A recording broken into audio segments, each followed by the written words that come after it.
임마누엘의 징조를 구하라 라는 제목으로 나누겠습니다. 지난주를 시작으로 예수님의 탄생을 기념하는 대강절이 시작이 됐습니다. 그래서 오늘부터 3주 동안은 예수님에 관한 설교를 하겠습니다. 여러분, 예수님은 하나님이십니다. 예수님이 하나님이다 라는 사실, 이 생각은 2000여 년이 지난 지금까지 어찌 보면 우리 믿는 자들에게만 사실로 받아들여집니다. 기독교인들 자체도 하나님, 예수님이 하나님이시다라는 이 사실을 증명하기는 힘들기 때문에 하나님, 예수님이 하나님이시다라는 것을 나는 믿는다. 그래서 믿음이라고 표현을 할 수밖에 없습니다. 예수님이 하나님이다 라는 이 명제는 사실을 증명하기 어렵기 때문에 그냥 믿음으로 간주해서, 불교에서도 그래 너희가 예수님이 하나님이라고 하면 우리가 인정해 줄게. 그건 너의 믿음이니까 그냥 너희가 그렇게 믿어 라고 그냥 인정해 주는 것이지 그걸 사실로 받아들이는 것은 아닙니다. 예수가 하나님이다. 이것은 그냥 그렇게 믿어. 그냥 넘어가 줄게. 그럴 수 있어요. 그런데 그보다 더 큰 한 가지 사실이 있는데 그것이 뭐냐면 처녀가 아들을 낳았다는 사실이에요.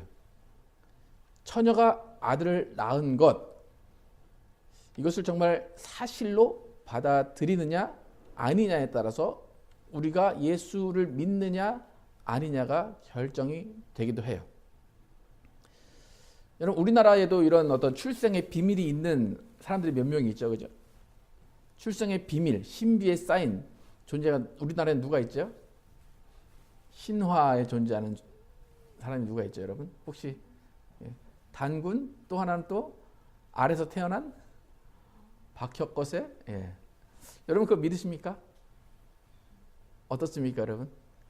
누가 여러분에게 목에 칼을 딱 들이대고 단군이 정말 신화에서 나오는 그런 존재냐? 여러분 어떻게 하실 겁니까? 그냥 몰라. 그러면 좋고 아니면 말고. 그렇죠? 박혁거세도 그렇죠. 마찬가지죠. 예수 믿지 않은 사람들이 우리에게 와가지고 그래 예수님이 하나님인 거 인정해 줄게. 근데 처녀에게서 예수가 나왔다. 그게 사실이냐? 여러분에 물어보면 여러분 어떻게 대답하시겠습니까? 정말 사실입니까? 처녀에게서 사람의 방법이 아닌 갑자기 가만히 있었는데, 여자분들 생각해 보세요.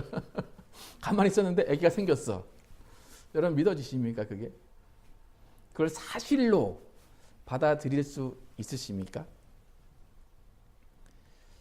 그러니까 우리는 단군, 박혁거세, 신화라고 얘기해요. 그러니까 세상 사람들도 우리가 예수를 믿고 마리아, 처녀인 마리아가 잉태했다, 그것을 신화라고 이야기를 합니다. 그럼 신화라는 것은 뭐냐면 단군이 우리나라에 세웠다라는 것을 하나를 만든 거예요.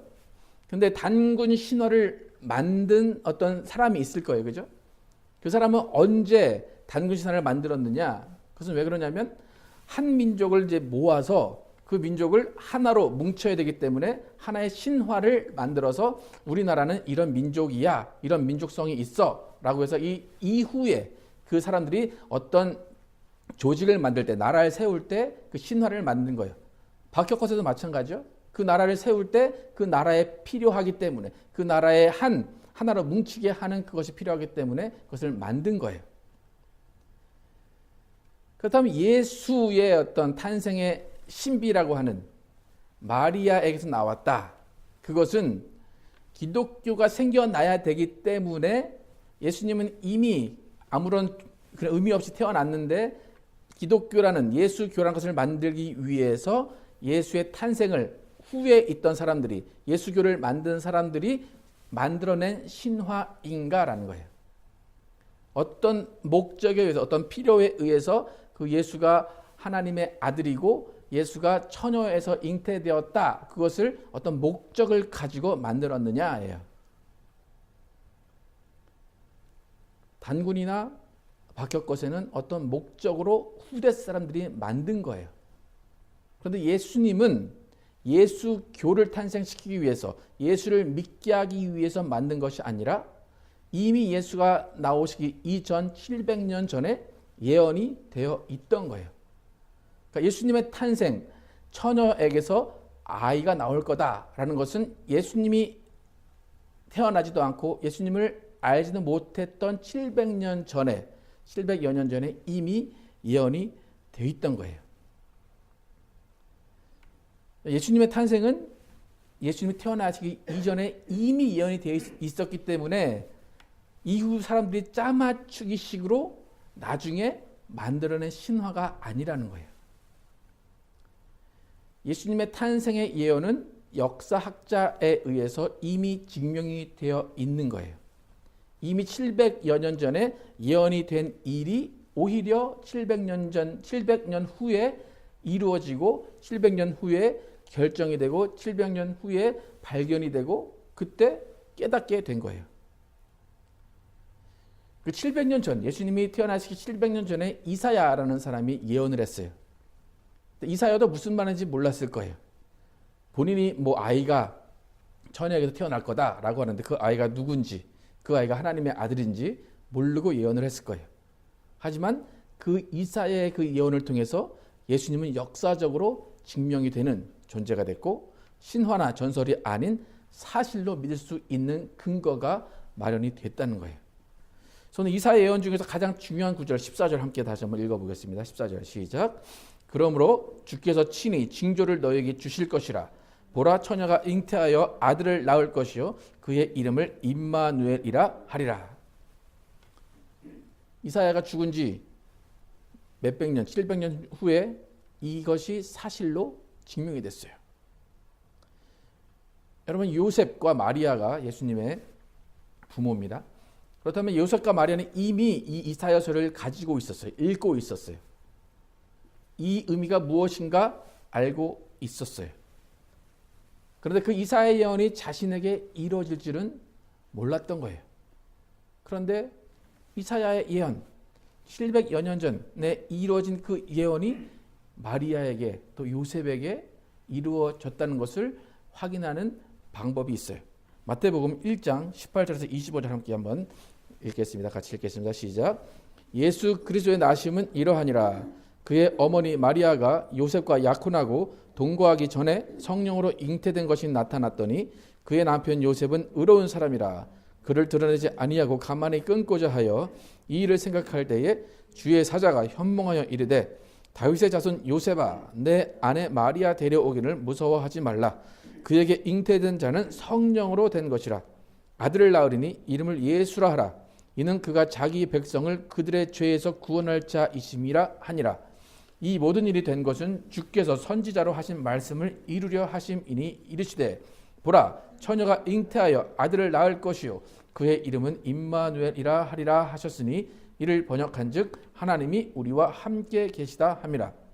요셉이 잠에서 깨어 일어나 주의 사자의 분부대로 행하여 그의 아내를 데려왔으나 아들을 낳기까지 동침하지 아니하더니 낳음에 이름을 예수라 하니라.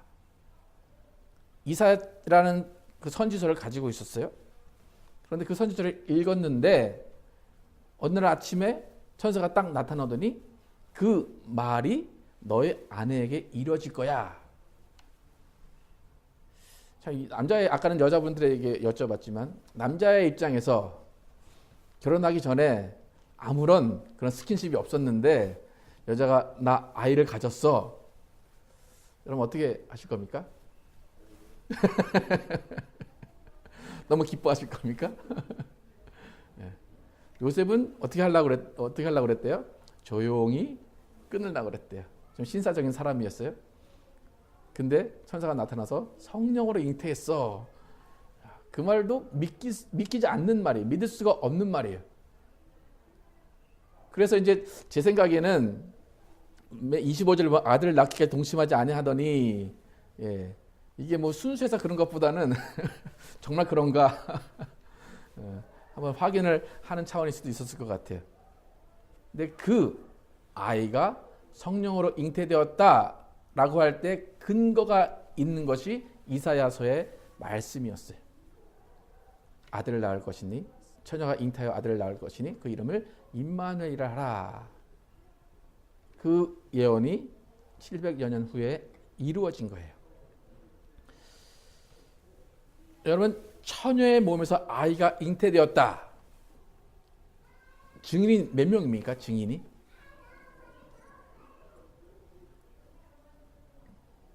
아이가 처녀의 몸에서 잉태되었다. 적어도 증인은 몇 명입니까? 마리아는 자기 증인이겠죠? 아무도 안 믿어줘도. 그리고 요셉도 천사의 말을 듣고 정말로 아무 일도 안 했는데 아이가 잉태된 것을 봤어요. 아마 지금 시대에는 뭐 DNA 검사 같은 걸 하니까 더 확실히 알 수 있을지도 모르겠는데 요셉과는 전혀 관계가 없는 아이예요. 그러니까 적어도 2명의 증인이 있는 거예요. 처녀에게서 아이가 나왔다는 증거, 증인은 적어도 2명은 있어요. 그래서 제가 이제 찾아봤어요. 이게 과연 2명의 증인으로 법적인 효과가 있을까? 그랬더니 보니까 여러분이 돌아가실 때 유언을 1명한테만 하면 안 된대요. 2명한테 하면 그것이 효력이 있대요. 2명이 있는 데서 여러분이 유언을 하면 그것은 법적인 효과가 있대요. 그러니까 마리아와 요셉이 내가 예수가 처녀에게서 낳은 아들이야 라는 것을 증언하면 법적으로 효력이 있다는 거예요. 적어도 2명이 있으니까. 마리아와 요셉이 증인으로 예수는 성령으로 잉태되었어 라고 증언을 하면 그것은 신화나 전설이 아니에요. 그것은 역사적인 사실이 된다는 거예요. 처음에는 그렇게 2명의 증인으로 시작했어요. 그 다음에 세월이 지나고 예수가 부활하고 예수가 돌아가시고 하늘로 가시고 제자들이 전도를 하면서 이제는 2명의 증인에서 시작해서 2000년이 지난 지금은 정말 수백만 수억만의 증인이 있었고 죽었고 지금 우리가 그 증인으로 나타나 있다는 거예요. 그러니까 그렇게 수많은 증인이 있기 때문에 예수님이 동정녀에게서 나셨다. 그것은 신화나 전설이 아니라 사실로 될 수밖에 없다는 거예요. 예수님의 탄생은 역사적 사실이고 진실이고 예수님의 마리아에게서 나신 그 처녀에게서 나신 예수님의 그 탄생의 비밀은 정말로 사실이라는 거예요. 예수님이 이렇게 역사적 사실로 처녀에게서 나셨어요. 그런데 천사가 전해준 말에 의하면 이 탄생의 의미는 뭐래요? 탄생의 의미. 아이가 낳을 것인데 그 아이의 이름을 뭐라 하라고 그랬어요? 천사가? 임마누엘이라 하라. 임마누엘은 하나님이 우리와 함께 계신다예요. 예수님이 이 땅에 오셨어요. 임마누엘의 예수님으로 오셨어요. 우리를 다스리거나 굴복시키려고 오신 것이 아니라 착취하려고 오신 것이 아니라 우리를 구원하시고 고아와 같이 내버려 두는 것이 아니라 우리와 함께 계시기 위해서 예수님은 이 땅에 오셨어요. 우리가 이제 이사야를 오늘 읽었는데 이사야서를 읽었는데 이사야가 이 예언을 할 때는 하나님이 이스라엘 사람들에게 정말 시달릴 대로 시달린 그때예요. 우상 숭배하지 말아라 해도 계속 우상 숭배하고 다른 신 섬기지 말아라 해도 계속 이방신을 섬겨요. 또 이방신을 없애라 해도 계속해서 만들어요. 그래서 하나님은 그 죄의 대가로 사람들을 죽이시기도 하시고 또 마음을 돌이켜서 용서하시기도 하시면서 그냥 계속해서 반복되는 그 상황 가운데 하나님은 이스라엘에게 더 이상 기대할 수도 없는 상황이에요. 그래서 이스라엘이 왕을 세워달라고 그랬어요. 그래서 왕을 세워줬어요. 그랬더니 그 왕들이 오히려 백성보다 더 이방신을 섬기고 우상을 세워서 절을 하는 왕들이 많아졌어요.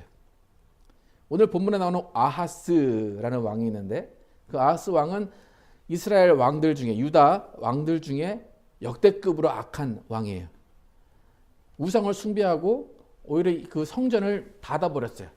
그리고 자신의 아들을 이방신의 제물로 바쳤어요. 하나님은 그런 아하스를 보고 화가 나셨을 거예요. 그럼에도 불구하고 아하스, 그 유다를 다스리는 아하스가 있을 때에 유다를 다른 민족이 침입해 올 때에 하나님이 아하스에게 이사야에게 말해서 아하스에게 가라. 그리고 이 말을 전해라. 그러신 거예요. 그래서 아하스에게 하나님 뭐라고 말씀하셨냐면 너희가 아하스 내가 너희를 지켜줄게. 내가 전쟁에서 이기게 해줄게. 그러니까 너는 징조를 구해라. 징표를 구해라. 그랬어요. 근데 아하스는 어떻게 대답했어요? 12절 함께 한번 읽어볼까요? 12절 시작. 아하스가 이르되 나는 구하지 아니하겠나이다. 나는 여호와를 시험하지 아니하겠나이다 한지라. 내가 너를 전쟁에 이기게 해줄게. 실패하지 않게 해줄게. 그러니까 너는 나에게 징조를 구해라. 너에게 내가 너의 구원자가 되는 것을 알게 하는 징표를 구해라. 아하스는 구하지 않겠습니다. 그랬어요. 나는 하나님을 시험하지 않겠습니다. 겸손의 표현인 것 같지만 한없이 교만한 거예요. 무슨 말인가 하면 나는 하나님 의지하고 싶지 않습니다. 나는 이미 의지하고 있는 아수르가 있습니다. 나는 이미 의지하고 있는 다른 왕이 있습니다. 하나님을 시험하고 싶지 않습니다. 그냥 나를 내버려 두십시오. 그러면서 오히려 그 당시 아수르, 강대국인 아수르에게 조공을 바칩니다. 여러분 이 정도 됐으면 하나님이 아하스 그렇게 우상 숭배하고 하나님을 무시하는 아하스에게 다가오셔서 내가 너를 도와줄게. 네가 징표를 바라면 내가 징표를 줄게. 라고 한 그 아하스는 하나님을 무시했어요. 됐어요. 필요 없어요. 하나님은 무시를 당했어요. 그러면 하나님의 입장에서는 그냥 떠나가시든지 오히려 아하스와 함께 있는 그 모든 것들을 멸절시키셔야 되는데 그렇지 않으시고 하나님은 오히려 이사야에게 다른 말씀을 하세요. 14절 함께 한번 읽어보겠습니다. 시작. 그러므로 주께서 친히 징조를 너에게 주실 것이라. 보라 처녀가 잉태하여 아들을 낳을 것이요 그의 이름을 임마누엘이라 하리라. 징표 같은 거 필요 없어요. 그랬어요. 하나님 시험하지 않을 거고 그냥 징표 필요 없으니까 하나님 그냥 절로 가세요. 근데 하나님이 그래도 내가 징표를 줄게. 내가 징표를 줄 텐데 그것은 처녀가 잉태하여 아들을 낳을 것이야. 그래서 그의 이름을 임마누엘이라 할 거야. 이게 징표야 그랬어요. 아하스에게 하나님께서 이 징표를 주겠다 말씀하셨어요. 아하스는 이 징표가 필요 없다라고 얘기했어요. 아하스에게 무시당하시고 하나님을 배반하는 이스라엘에게 하나님은 내가 너를 도와줄게. 내가 너의 구원자가 될게 라고 다시 한번 말씀하시는 거예요. 그러면서 하나님이 징표로 주신 것이 임마누엘이에요. 하나님 나는 하나님과 함께하고 싶지 않습니다. 하나님 필요 없습니다. 하나님은 내가 너와 함께하겠다. 그 징표를 보내주겠다라고 하셨어요. 저번에 하나님의 질투 그 제목의 설교에서도 말씀드렸는데 하나님은 이때부터 이스라엘 사람들에 관해서 그렇게 관심을 두지 않으세요. 이제는 이 사람들이 하나님을 배반해도 그냥 그러려니 하세요. 그리고 그냥 내가 널 구원해 줄게 라고 말씀하세요. 너희가 나를 무시해도 그냥 난 널 구원할 거야. 그러면서 하나님은 어떻게 하시냐면 자신의 일을 하세요. 성전을 다시 건축하게 하시고 다시 성전을 재건하는 그 하나님의 열심을 보여주세요. 이것은 무슨 말인가 하면 지금까지는 이스라엘만의 하나님이었어요. 그런데 이제는 이스라엘만의 하나님이 아니라 온 인류를 구원하시고 온 인류에게서 찬양을 받으시는 하나님이 되시겠다는 거예요. 그래서 아하스가 나 그런 이적, 그런 징조, 그런 표적 필요 없습니다 해도 하나님은 그래도 난 그런 징표를 줄 거야. 임마누엘 하나님이 될 거야 라고 하나님은 선포하셨다는 거예요. 그러니까 이스라엘에게만 계셨던 하나님이 이제 이방인에게도 구원의 하나님으로 오시겠다는 선포를 하셨다는 거예요. 그러니까 처녀 몸에 잉태된 아이를 보내겠다. 그것은 이스라엘에 대한 회복의 말씀이기도 하면서 그 연장성산으로 이방인인 우리도 하나님께서 구원해 주시고 하나님이 우리의 치료자가 되시고 함께 계시겠다라고 선포하시는 거예요. 내가 너희와 함께 하리라. 이 말의 관심은 이스라엘의 심판에 있지 않아요. 이스라엘은 더 이상 하나님을 섬기지 않아도 하나님은 괜찮아요. 그냥 용서해 주시기로 마음 먹으셨어요. 오히려 하나님은 하나님의 일을 하시기 시작하셨다는 거예요. 이방인들로 인해서, 온 세계로 인해서 나의 구원의 기쁨이 넘쳐날 거야. 나로 기뻐하는 자들이 넘쳐날 거야 라고 하나님은 말씀하신다는 거예요. 그러니까 임마누엘 그 예수님을 통한 약속은 어떤 죄를 지었을지라도 내가 너를 구원하고 내가 너와 함께 있겠다 그거예요. 여러분에게 죄를 지은 사람과 여러분 함께 지낼 수 있습니까? 어떻습니까? 여러분에게 조금만 서운하게 해도 그 사람과 함께 있기 싫죠? 하나님은 네가 죄를 지었어도 아스를 보시면서 네가 우상을 숨기고 그 우상에게 네 아들을 줬을지라도 나는 너와 함께 하겠다. 그 징표로 내 아들을 보내겠다라고 하신 거예요. 21절에 아들을 낳으리니 이름을 예수라 하라. 이는 자기 백성을 그들의 죄에서 구원할 자이심이라. 마태복음에 말해요. 이렇게 임마누엘의 하나님은 예수님이라는 존재로 처녀의 몸에 잉태되어서 이 땅에 오셨어요. 그래서 이사야서를 쭉 보면 7장, 9장, 11장 거기에 다 예수님에 대한 소개가 나오는데 내가 너희와 함께하겠다, 임마누엘로 오겠다라고 한 그 예수님의 모습을 잘 보면 화려하지가 않아요. 호의호식하러 오신 이 영광을 누리러 오신 분이 아니라 오히려 초라하고 모든 아픔을 감당하러 오신 분으로 묘사가 되어 있어요. 내가 너희와 함께하겠다. 그것은 전적인 희생을 하겠다 이거예요. 전적인 희생으로 너희를 구원하겠다 이거예요. 임마누엘, 하나님이 우리와 함께 계신다. 그 의미는 그저 옆에 앉아 있겠다가 아니에요. 내가 너희와 함께 있으면서 너희의 슬픔과 아픔과 고통과 외로움과 괴로움을 다 내가 가져가겠다 그거예요. 그 아픔과 슬픔, 고통 다 가져가시기 위해서 임마누엘의 예수님이 우리에게 오셨다는 거예요. 여러분, 하나님이 우리에게 오신다. 하나님이 정말 인간과 같이 된다라고 할 때 하나님이 인간이 될 수 있는 방법은 하나님 선택하신 그 방법밖에 없는 거예요. 성령으로 잉태해서 처녀가 아이를 낳는 방법밖에 없다는 거예요. 사람의 방법으로 아이가 나왔다. 그러면 하나님의 아들이 아닌 거예요. 만약에 사람의 관계에서 아들이 나왔다. 그리고 되게 능력이 많고 되게 수려하고 모든 병을 다 고치고 그랬다라고 할지라도 그 사람은 하나님의 아들이 될 수가 없다는 거예요.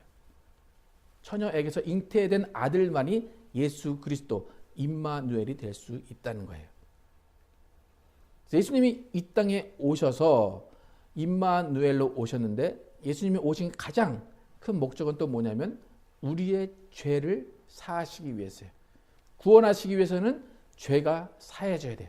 죄를 사하시기 오셨어요. 죄를 사해야 되기 때문에 예수님은 육체를 입고 오셨어요. 히브리서 9장 22절 함께 한번 읽어보겠습니다. 시작. 율법을 따라 거의 모든 물건이 피로써 정결하게 되나니 피 흘림이 없이는 사함이 없느니라. 아하스와 같이 우리는 죄를 지었어요. 죄를 지은 사람을 구원해 주기 위해서 왔는데 그 죄는 피 흘림이 없이는 사해질 수가 없는 거예요. 그래서 예수님은 육체를 입고 오신 거예요. 그래서 하나님은 아들을 주시겠다. 성령으로 잉태된 아들을 주시겠다 말씀하신 거예요. 그 육체로 오신 아들이 피를 흘리셔야만 우리의 죄가 사해지고 우리가 구원을 받을 수 있기 때문이에요. 그래서 임마누엘의 예수님은 피 흘리러 오신 거예요. 피 흘려서 우리의 죄를 사하시고 우리의 죽은 영을 살리시고 그의 살이 찢김으로 인해서 우리의 모든 육체의 질병과 고통을 담당하시기 위해서 예수님은 성령으로 잉태된 아이로 이 땅에 육신을 입고 오신 거예요. 임마누엘, 하나님이 우리에게 징조로 주셨다 그랬어요. 내가 너희와 함께 하겠다. 너희가 어떠한 죄를 지어도 어떠한 악한 일을 해도 나는 너를 구원하고 나는 너와 함께 있겠다. 그 그 징조, 그 징표가 임마누엘 예수님이라는 거예요. 여러분, 예수님이 여러분에게 지금 구원자로 계십니까? 예수님이 여러분에게 오셔서 여러분과 함께 지금 계십니까? 예수님을 징조로 보내주겠다. 하나님이 함께 하겠다 그랬어요. 그렇다면 여러분, 예수님과 함께 지금 있다면 여러분에게 나타나는 징조는 뭡니까? 예수님이 여러분 예수를 믿어요 라고 얘기해요. 예수님, 나 예수님과 함께 있어요 라고 얘기해요. 하나님은 여러분에게 징조로 예수님을 주셨어요. 그렇다면 여러분은 예수님과 함께 있는, 하나님과 함께 있는 그 증거를 어떻게 나타내고 있느냐예요. 처녀가 아들을 낳았다. 그 사실을 우리는 증명할 수가 없어요. 근데 우리가 증명할 수 있는 건 뭐예요? 증명할 방법은 뭐예요? 그 아들이 우리 안에 있다. 내가 그 아들과 함께 있다라는 것을 내 스스로 증명할 수가 있다는 거예요. 나의 변화된 모습으로, 나의 변화된 말로, 나의 변화된 생활로 예수를 증명할 수가 있다는 거예요. 그러니까 우리 삶 가운데 하나님의 징조가 드러나야 된다는 거예요. 하나님은 이미 증거를 주셨다고 그랬어요. 징조를 주셨다고 그랬어요. 그렇다면 우리는 징조를 받은 사람으로 그 징조를 나타내야 된다는 거예요. 영원은 전부터 계시고 영원까지 계시는 예수님이 우리와 함께 계세요. 여러분, 임마누엘 하나님, 임마누엘의 예수님이 여러분과 함께 계십니까? 여러분, 정말로 예수님과 함께 계십니까? 예수를 믿는다, 그게 중요한 게 아니에요. 믿는 건 뭐 다 믿어야 할 수 있어요. 그죠? 정말 여러분 예수님과 함께 있느냐예요. 함께 지내고 함께 살고 있고 예수님이 내 안에 있다는 것을 증거할 수 있느냐예요. 보여줄 수 있느냐는 거예요. 여러분의 삶을 통해서, 여러분의 말을 통해서 사람들이 예수를 발견하고 있느냐예요. 여러분이 또 우리가 예수님과 함께하고 있는 증거를 어떻게 나타낼 수 있을까 생각을 해보세요. 그냥 가장 기본적인 것은 임마누엘의 예수님이 우리와 함께 계시면 우리는 항상 기뻐해야 돼요. 우리는 항상 찬양해야 돼요. 항상 평안해야 돼요. 쉬지 않고 기도해야 돼요. 범사에 감사해야 돼요. 이것이 기본적인 임마누엘 하나님이 우리에게 계신 증거예요. 이러한 증거들이 우리 삶에 넘쳐나야지만 우리는 아하스와 같은 사람이 아니라는 거예요. 아하스는 다른 권력을 의지했어요. 다른 권력과 함께 하기를 원했어요. 여러분은 어떻습니까? 돈과 명예와 어떤 다른 화려한 것들과 함께 하기를 원하십니까? 아니면 그 초라하게 죽으신 예수님과 함께 하기를 원하십니까? 오늘 크리스마스 시즌을 맞아서 우리가 구해야 될 것은 징조라는 거예요. 여러분, 징조를 받기를 원하십니까? 징조를 가지고 있기를 원하십니까? 여러분의 징조를 받았다면 여러분의 삶에서 징조를 나타내야 된다는 거예요. 우리에게 주신 징조는 예수 그리스도예요. 예수 그리스도는 우리의 생명이세요. 예수 그리스도는 우리의 기쁨이세요. 예수 그리스도는 우리의 자랑이세요.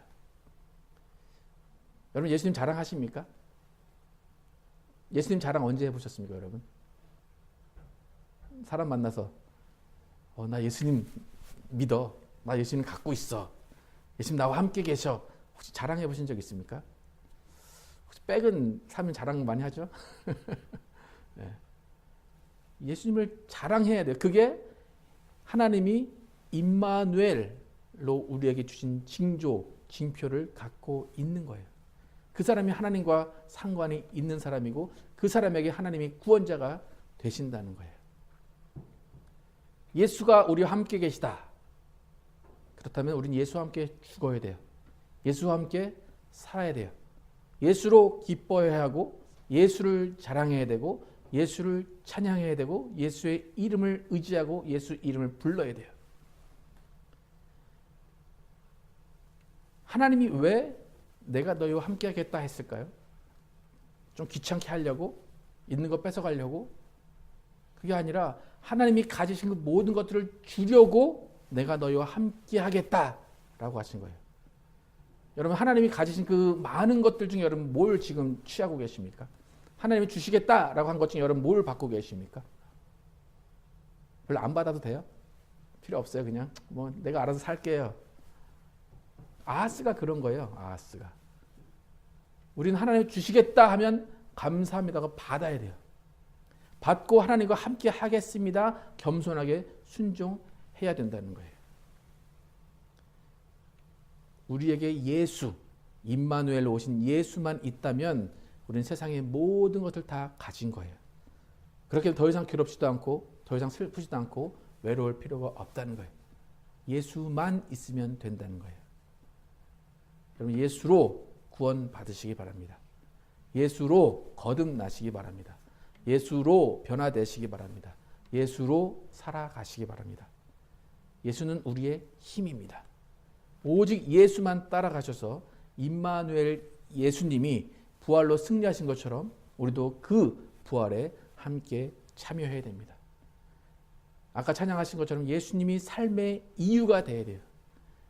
내 삶의 이유가 예수님이 돼야지만 임마누엘의 그 징조가 내 안에 나타나는 거예요.